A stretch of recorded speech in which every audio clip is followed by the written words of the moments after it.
Selamat berjumpa kembali saudara-saudari yang mengasihi Tuhan, dikasihi Tuhan Yesus Kristus.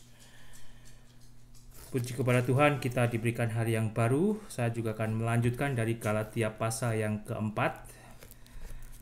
Mulai dengan ayat 21, saya akan berdoa terlebih dahulu. Bapa di surga, hamba mengucap syukur untuk hari yang Tuhan berikan, agar Engkau juga boleh memberikan berkat-Mu kepada anak-anak-Mu, agar hati pikiran kami selalu tertuju kepada-Mu dan menyadari hari ini adalah pemberian Tuhan, anugerah Tuhan, dan kami boleh mengucap syukur melalui apa yang kami juga boleh lakukan.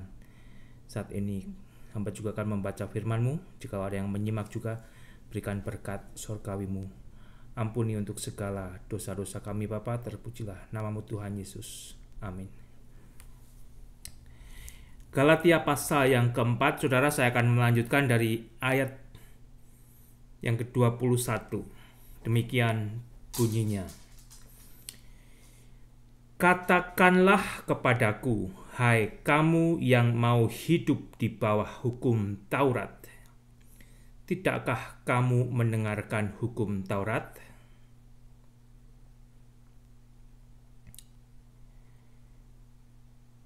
Demikian juga pertanyaan Rasul Paulus ini berlaku bagi Anda yang masih mau hidup di bawah hukum Taurat.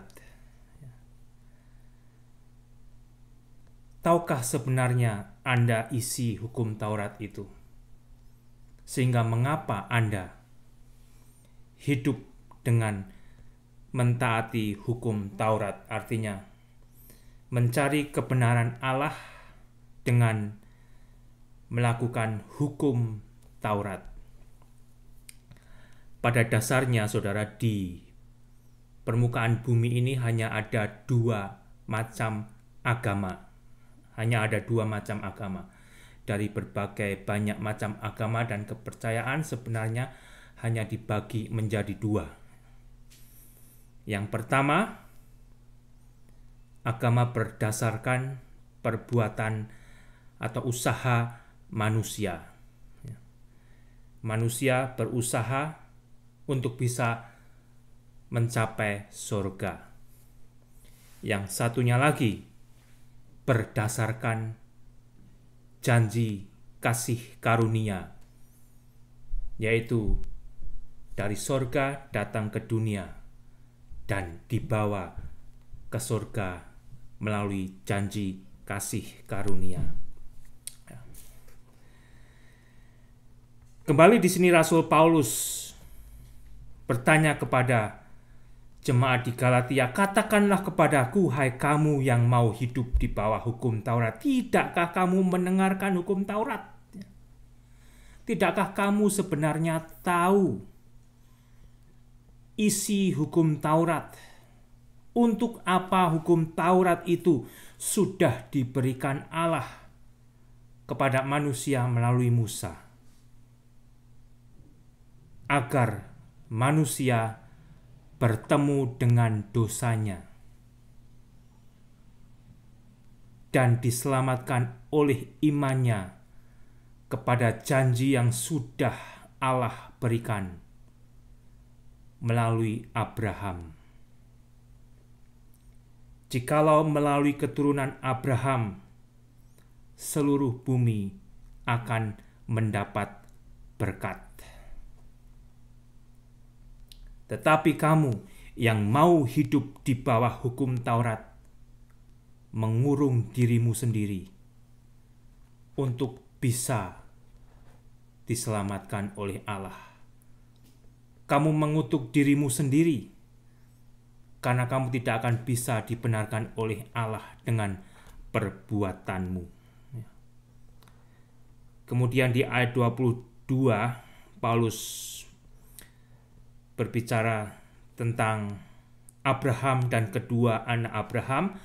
Bukankah ada tertulis bahwa Abraham mempunyai dua anak? Abraham mempunyai dua anak. Seorang dari perempuan yang menjadi hambanya dan seorang dari perempuan yang merdeka. Jadi Abraham mempunyai 2 anak. Anak yang pertama lahir dari hamba yang bernama Hagar. Ya. Dan anak yang kedua lahir dari istrinya yang bernama Sarah yang disebut sebagai perempuan merdeka. Ya. Anaknya yang pertama lahir dari hambanya. Tetapi anak dari perempuan yang menjadi hambanya itu diperanakkan menurut daging. Dan anak perempuan yang merdeka itu oleh karena janji. Oleh karena janji. Kalau saudara baca di dalam Kejadian pasal yang ke-12, sebelum nama Abram diganti menjadi Abraham, Tuhan Yahweh berfirman kepada Abram, Kejadian 12, pergilah dari negerimu dan dari sanak saudaramu dan dari rumah bapamu ke negeri yang akan kutunjukkan kepadamu. Aku akan membuat engkau menjadi bangsa yang besar dan memberkati engkau serta membuat namamu masyhur, dan engkau akan menjadi berkat. Aku akan memberkati orang-orang yang memberkati engkau dan mengutuk orang-orang yang mengutuk engkau. Dan olehmu semua kaum di muka bumi akan mendapat berkat. Tuhan telah berfirman kepada Abraham, jikalau Abraham akan diberkati oleh Tuhan, dan melalui Abraham semua kaum di muka bumi mendapat berkat. Berbicara tentang lahirnya Yesus yang menjadi berkat, membawa keselamatan bagi umat di seluruh permukaan bumi. Tetapi saudara, Sarai saat itu tidak sabar. Bersama Abraham tidak sabar menunggu janji yang Tuhan sudah berikan. Sehingga kita membaca di Kejadian pasal yang 16, mulai dengan ayat pertama demikian bunyinya, adapun Sarai istri Abram itu tidak beranak. Ia mempunyai seorang hamba perempuan, orang Mesir, Hagar namanya. Berkatalah Sarai kepada Abram, engkau tahu, Tuhan tidak memberi aku melahirkan anak. Karena itu baiklah, hampiri hambaku itu, mungkin oleh dialah aku dapat memperoleh seorang anak. Dan Abram mendengarkan perkataan Sarai, sedangkan Tuhan sudah berfirman, memberikan janji jikalau Abraham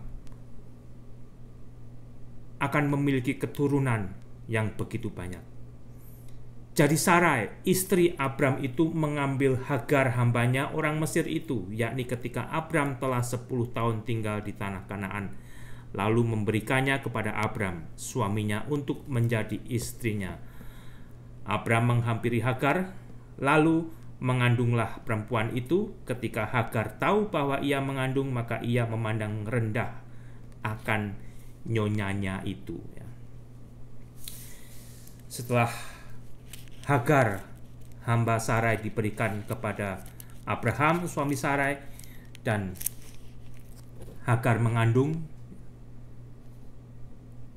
justru Hagar menganggap rendah Sarai yang tidak bisa mengandung dan memiliki anak sampai saat itu. Sarai mencoba berusaha untuk menolong Tuhan. dengan memberikan Hagar agar mereka memiliki anak. Tetapi anak itu bukanlah anak yang dijanjikan oleh Tuhan kepada mereka.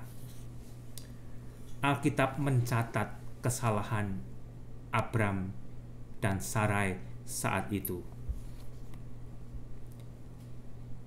yang akhirnya melalui Hagar Abraham melahirkan Ismail. Dan di ayat 18 saudara kita membaca kembali, kemudian Tuhan menampakkan diri kepada Abraham dekat pohon terbantin di Mamre, sedang ia duduk di pintu kemahnya waktu hari panas terik. Ketika ia mengangkat mukanya, ia melihat 3 orang berdiri di depannya. Sesudah dilihatnya mereka, ia berdiri dari pintu kemahnya menyongsong mereka, lalu sujudlah ia sampai ke tanah.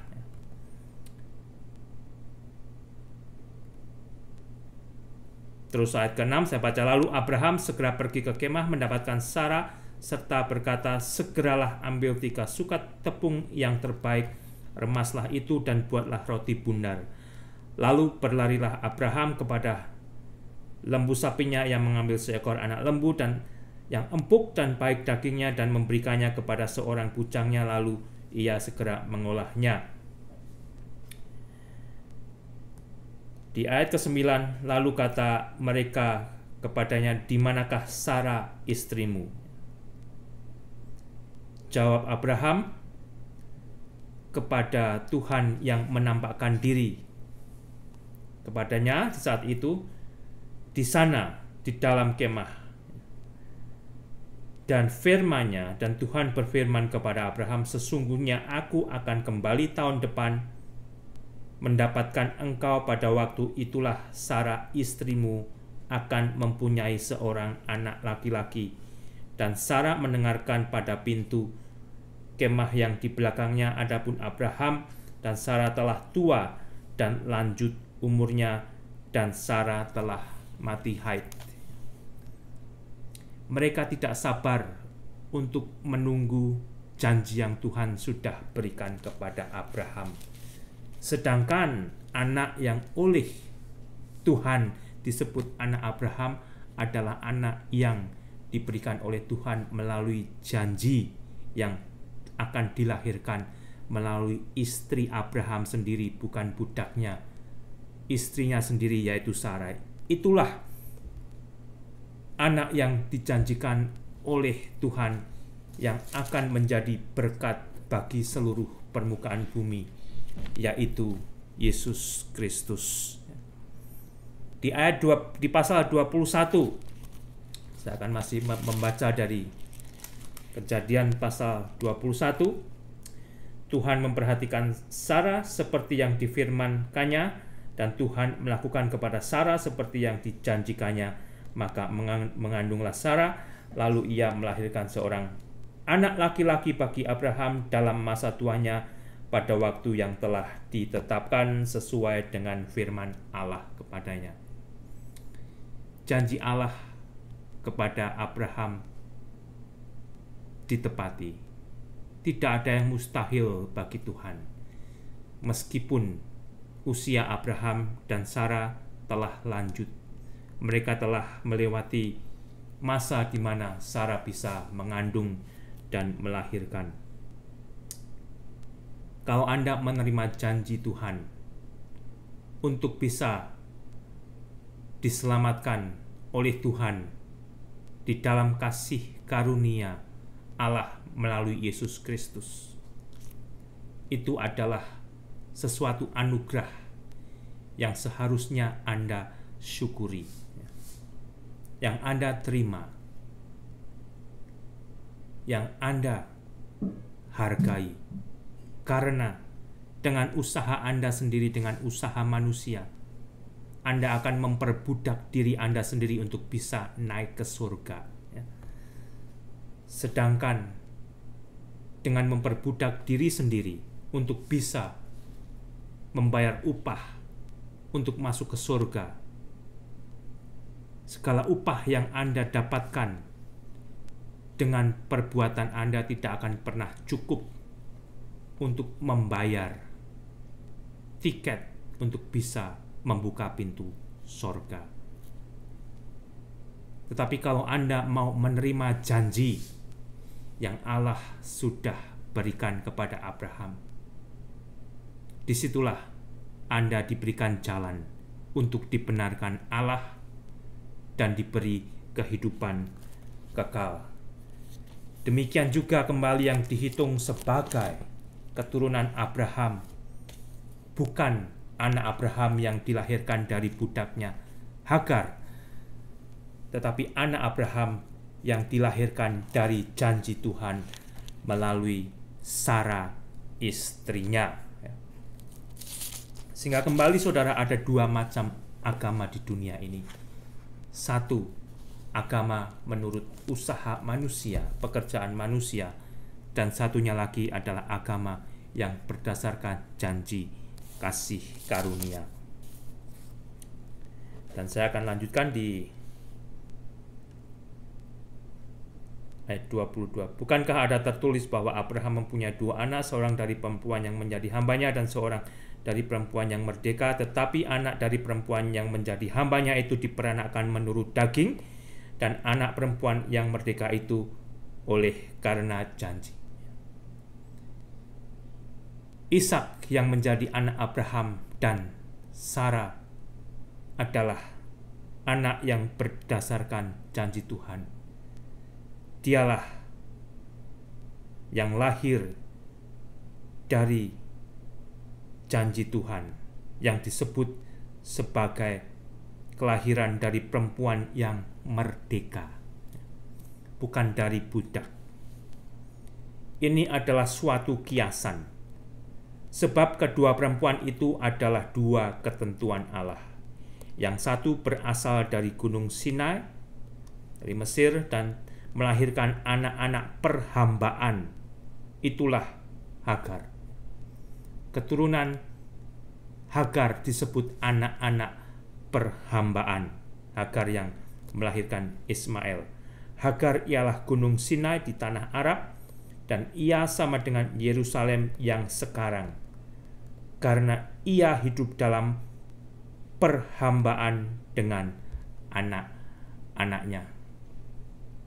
Mereka menghamba untuk bisa dibenarkan Allah. Mereka berusaha dengan cara manusia untuk bisa dibenarkan Allah. Tetapi Yerusalem sorgawi adalah perempuan yang merdeka, dan ialah ibu kita. Perhatikan saudara ayat 26. Tetapi Yerusalem sorgawi adalah perempuan yang merdeka, dan itulah ibu kita. Saya dan saudara, orang-orang yang diselamatkan Allah melalui janji di dalam iman kita kepada Tuhan Yesus Kristus, adalah anak-anak dari perempuan yang merdeka, yang akan menempati Yerusalem baru, Yerusalem sorgawi. Yerusalem yang dari atas, Yerusalem sorgawi, Yerusalem baru, hanya akan ditempati oleh mereka yang merupakan anak-anak perempuan merdeka, yang diselamatkan hanya karena janji Tuhan. Bukan usahanya, bukan perbuatannya, bukan pekerjaannya, tetapi yang diselamatkan karena menerima janji dari Tuhan yang diberikan kepada Abraham yang melahirkan Ishak, dan menurut keturunan Ishak akhirnya lahirlah Yesus yang dijanjikan sebagai Mesias. Karena ada tertulis, bersukacitalah hai si mandul yang tidak pernah melahirkan, Bergembira dan bersorak-soraklah engkau yang tidak pernah menderita sakit bersalin. Sebab yang ditinggalkan suaminya akan mempunyai lebih banyak anak daripada yang bersuami. Dan kamu, saudara-saudara, kamu sama seperti Ishak adalah anak-anak janji. Paulus berkata kepada jemaat di Galatia, kamu itu sama seperti Ishak. Kamu adalah anak-anak janji. Kamu adalah orang-orang yang diselamatkan berdasarkan janji Allah di dalam Yesus Kristus. Bukan karena perbuatanmu, bukan karena kamu hidup kembali di bawah hukum Taurat. Hukum Taurat akan memperbudak kamu. Selama kamu kembali kepada hukum Taurat, kamu akan terus menjadi budak. Karena hukum Taurat itu tidak akan bisa membebaskan kamu. Hukum Taurat itu tidak akan pernah bisa membebaskan siapapun juga yang berusaha untuk mencari pembenaran Allah dengan perbuatan baiknya. Sehingga kembali saudara, kalau saya mau menjadi bagian daripada anak-anak orang merdeka, terimalah keselamatan Tuhan melalui janji yang Tuhan sudah berikan kepada manusia, yaitu iman kita di dalam Yesus Kristus. Yesus yang telah lahir, Yesus yang telah mati untuk menebus dosa manusia. Disitulah kita beriman, dan di dalam iman itulah kita dibenarkan oleh Allah.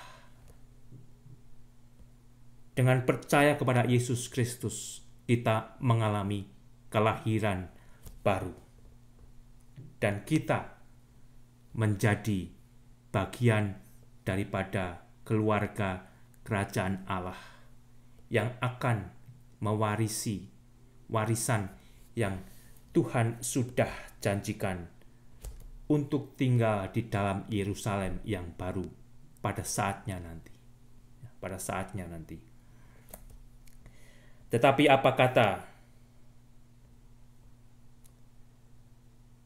ayat 29, tetapi seperti dahulu dia yang diperanakkan menurut daging menganiaya yang diperanakkan menurut roh. Demikian juga sekarang ini. Mereka orang-orang Kristen yang diperanakkan menurut roh, dilahirkan kembali, mengalami kelahiran baru di dalam roh, dianiaya oleh mereka yang hidup di dalam hukum Taurat. Sampai saat ini juga orang-orang Kristen masih dianiaya oleh mereka yang mau masuk ke surga dengan usahanya sendiri, dengan pekerjaannya sendiri, dengan upayanya sendiri. Kita yang percaya kepada janji Tuhan untuk diselamatkan oleh Tuhan di dalam iman kita kepada Yesus Kristus, sampai saat ini kita dimusuhi oleh mereka-mereka yang berusaha untuk menggapai sorga dengan upaya mereka sendiri.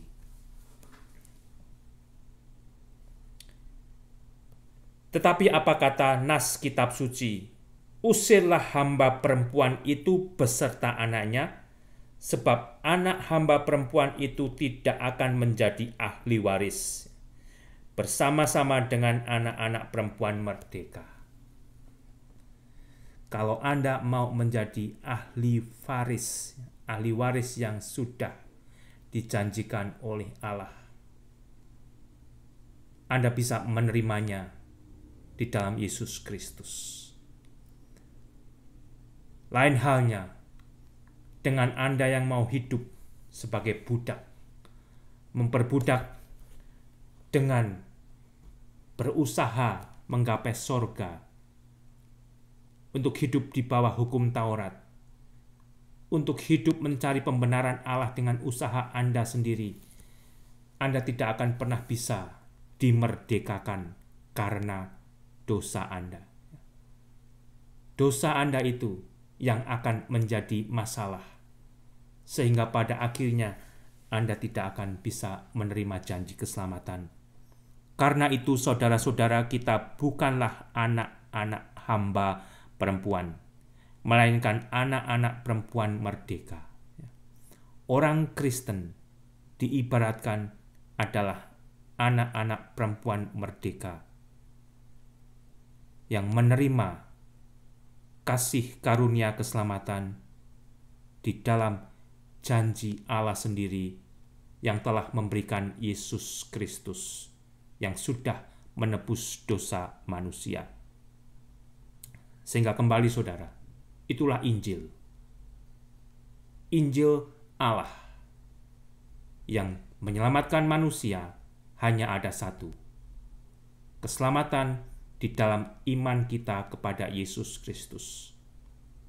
Selain itu, Anda hanya akan memperbudak diri Anda sendiri.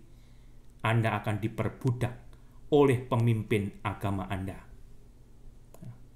Sehingga kembali dengan mengatakan begini, semoga Anda menjadi jelas. Termasuk di dalam kembali lingkup kekristenan, ada yang masih mengajarkan, Anda baru akan bisa masuk surga kalau Anda percaya kepada Tuhan Yesus Kristus, kalau Anda menjadi member gereja tertentu, ya, kalau Anda memberikan perpuluhan, kalau Anda melakukan sakramen-sakramen yang mereka tentukan menurut peraturan gereja itu, Anda menurut mereka baru akan bisa masuk surga. Itu pemimpin yang akan memperbudak Anda. Itu pemimpin yang akan memperhambakan Anda. Sedangkan Yesus sudah memerdekakan Anda melalui iman Anda kepada Yesus. Saat ini juga saudara, kalau Anda belum menerima keselamatan yang sudah dijanjikan Tuhan Allah, saat ini juga Anda bisa dimerdekakan dari dosa-dosa Anda dengan berdoa kepada Tuhan. Tuhan, ampuni dosa-dosaku. Terimalah aku sebagai anak-Mu. Aku menerimamu, Tuhan Yesus, sebagai juru selamatku, sebagai Tuhanku. Tolonglah dalam hidup baruku. Anda tidak perlu nunggu besok. Anda tidak perlu nunggu sampai Anda ketemu pendeta. Saat ini juga dengan tulus Anda bisa berseru kepada Tuhan untuk Anda diampuni dosanya, untuk Anda menerima Tuhan Yesus sebagai Tuhan dan Juru Selamat Anda, dan Anda akan dijadikan baru. Tuhan Yesus memberkati, dan ingat, Tuhan Yesus memerdekakan Anda. Janganlah Anda mau diperbudak oleh hamba-hamba yang mengaku sebagai hamba Tuhan, tetapi tidak mengajarkan kemerdekaan di dalam Yesus Kristus. Dan Anda sebagai orang Kristen yang sudah dimerdekakan Tuhan di dalam Yesus Kristus, Anda tidak lagi menjadi hamba dosa. Anda hidup di dalam hidup yang baru, bertumbuh, dan mengasihi Tuhan, mengasihi sesama, menjadi kemuliaan bagi nama Tuhan. Tuhan Yesus menolong Anda, Tuhan Yesus memberkati Anda, Tuhan Yesus menjadikan Anda berkat.